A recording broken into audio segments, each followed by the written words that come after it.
duhagurukire amahoro n'umutekano. Hariho ibintu bine kandi ababwire duhagurukire nitwabishobora Burundi buzaba butekanye. Duhagurukire amahoro n'umutekano atanu mwasigaye inyuma. Ico kiri cyambere mu bintu ndabatekereza amahoro n'umutekano.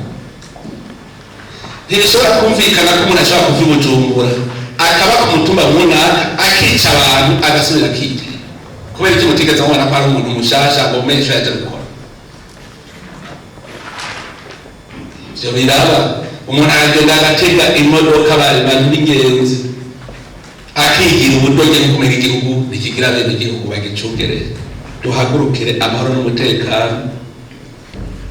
Ni hari kibi kibaye inkozi z'ikibi zifatwe muhaguruke mufashanye n'abajeje umutekano abajeje ubutungane baciza ngo ndabonde tumurashengeze nabo nyine muze murabivuga muti turabonye ahantu bacirwa ngo ndabonde mubonye yo barenganije mupfuka kuko ivyo byose bivyo bihungabanya amahoro n'umutekano. Abantu batagira ubutungane nta mahoro haba, abantu baca bihora baca batangura kwihora. Hatagira ubutungane amahoro abagiye. Amahoro n'umutekano tuyahagurukire. Duhagurukire ubutungane mu gihugu cyacu. Reka kuva kera na nyingi umuntu umucamanza abagabo nicyo gituma bavuga bati ahari abagabo ntabwo ibara. Ni ukuvuga umugabo yari umuntu ategereza kuraba ntihagire ibara rigwa ahantu agaca imanza neza. Umugabo ahemutse yaca acibwa umukenge. Umucamanza ahemutse rero twige gucira umukenge ubuhemutse akarenganya umuntu agaca ugwagondagonde kuko ntaba akiri wa mugabo. Intahe yarose isanzwe baramuca mu bagabo. Abari kumena abandi baramuca mu bagabo. Duhagurukire rero ubutungane cya kabiri koko babone ko igihugu cy'u Burundi abantu bose batunganiwe. Ufise rutura hagize ukugunda ku byawe, ufise uzoca karuca neza. Icya gatatu duhagurukire intwari ibereye. Intwari ibereye nagiye intara zose sigura ingene umurongozi yo kwigenza mugabo umenya biherera muri ico cumba twabivugiye. Ntivyumvikane ko umwenegihugu agenda gusaba ko umukuru w'igihugu amutunganiriza ku vyabaye mw'ikomine. Ntivyumvikana. Musitanteri niwe ari gutora ati vyananiye akaja akabura amatari ati je ndafise ikibazo cananiye gutorera umuti. Hanyuma abura amatari akagidonadona bukebuke cakimunaniye nawe akaba ari batonda ku mukuru w'igihugu.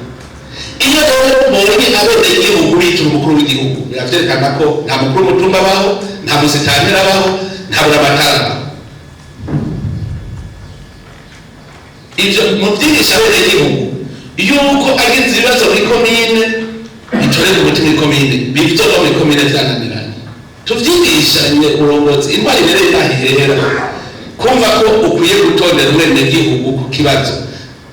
Goronome kominari umwenegihugu afise ibibazo vy'umwavu, afise ibibazo vy'imbuto, kubera iki goronome kominari agatondera umwenegihugu kuja kumusabira ivyabura. Niyo ntwari ibereye. Igihe muzobona abarongozi bameze uko vyabiturire bica bihera. Tubahatire rero kubivyo. Imwebwe umugambwe ndabitumye. Intwari ibereye ni kuvuga umuntu w'umurongozi aba yimva ko ari umuvyeyi. Naravyigishije kuko n'uno munsi ndacabona umwenegihugu atonda kumushikiranganji naka, atonda habura amatari, hariho umusitanteri, hariho umukuru w'umutumba ari kumutondera. Ivyo tuvyigishanye. Icya kane duhagurukire rero iterambere mu gihugu. Guhagurukira iterambere mu gihugu nta handi bihera atari uko umwe wese agira icyo akoze. Amarigara, umuntu w'irigara nawe nyene ujya yirirwa yicaye atacakora, tumucibuke, tumwereke ko ari imbura amaboko. Hariho ingeso iharawe aho basigaye bavuga ngo uba mu nzu ya nyakazi ngo ni ntaho nikora. Ari umugabo afise amaguru n'amaboko ngo kwa muzi ya nyakatsi ngo ntaho nikora sintaho nikora genda mu mubaze kubera ikiwe vyakunaniye kubaka inzu no kubera bari kinebwe ntaho nikora nujya muntu w'umukihabwenge ujya muntu amugaye ku buryo ataco yokora nujya muntu w'umutama n'umutamakazi atakigira buzukuru bamusenyera n'udukwi ujya niwe ntaho nikora. Turakeneye rero ko tubona abantu aho nikora mukuri ku mitumba yose kugira ngo uburongozi bw'igihugu burabe ingene bubafasha burya ntimugire ngo ni benshi. Ugasanga nk'umutamakazi afise umukobwa cyangwa umuhungu akorera igihugu ahembwa mugabo kaza wumva ngo ntaho nikora tuzoca duhana uwo muntu yari kumufasha yiswe ntaho nikora afise umuhungu cyangwa umukobwa asanzwe ahembwa abayeho neza twe tuzoca tumuraba hari umukozi wa leta ntazosubira tuca tumwirukana mu manota tuzotanga bizojamo. Hariho abantu nk'ubu nyina wiwe aja mu bitaro bamuciye umuriyoni agaca yiruka mu bushikiranganje bwo gufatana mu nda kuko afise uburenganzira bwo kwashika agaca avuga ngo hariya ngo umunyokuru ngo ni nawe nikora bafungiwe mu bitaro ngo ni mumufashe nawe ugasanga afise umuhungu w'umudeje afise umuhungu w'umudirecteur abo nabo nyene muze murabarereka dushaka koko bantaho nikora kugira ngo tubafate mu mugongo mwarawe ingene abantu bita bantaho nikora atari bo baciye batoba ibijanye no kuvuza abantu barabitovye wewe ugasanga umudandaza akomeye yagiye kugura agakarata cyo kimwe na ntaho nikora dushaka rero bantaho nikora mukuri kugira tubegere tubafasha mu byo amagara y'abantu abandi nabo barafise aho bikora iterambere rero nuko umuntu wese utegeza kubona wese ariko arakora nta kinebwe dukeneye dufashanye. Abakozi ba leta bagenda bakicara ibujumbura zamura abashengeza n'agazorushe tubirukana baduge mubona ata kintu na kimwe ariko akorera iwabo cy'iterambere murazoza muramwandika hanyuma bidushikiriye tuzoca tumuduza ku ngufu none tumukura muri cya kibanza ariko ntaca duka kwazoba yase kugira iterambere iwabo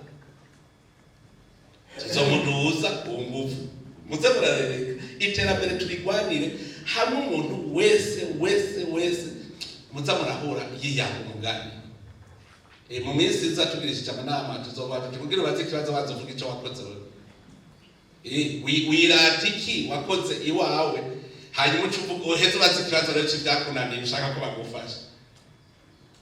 Icyo ni cyo terambere turihagurukire twebwe dukeneye iterambere rihera ku mwene gihugu ntidukeneye rimwe rihera ku mukuru hariya hejuru dukeneye rihera ku mwene gihugu riduge gushika ku gihugu. Jewe igangendo yuko iterambere rihera hariya hejuru rikamutera rimanuka oya dushaka ko rihera hasi nico gituma uburyo bwose bw'igihugu turiko turabuduza tubushira hariya mu bene gihugu kugira ngo batere imbere bace bateza imbere igihugu. Sindongozi ziteza imbere igihugu itezwe imbere n'abene gihugu. Izi ngingo zine tuzihagurukiye ndazi neza twokwiha imyaka 2 umuhigo umwe wese yiha umuhigo w'imyaka 2 mu myaka 2 nabo bidoga bose ngo barakenye ngo bahembwa make twebwe twemeye tukavuga tugira twemere twitange kwiterambere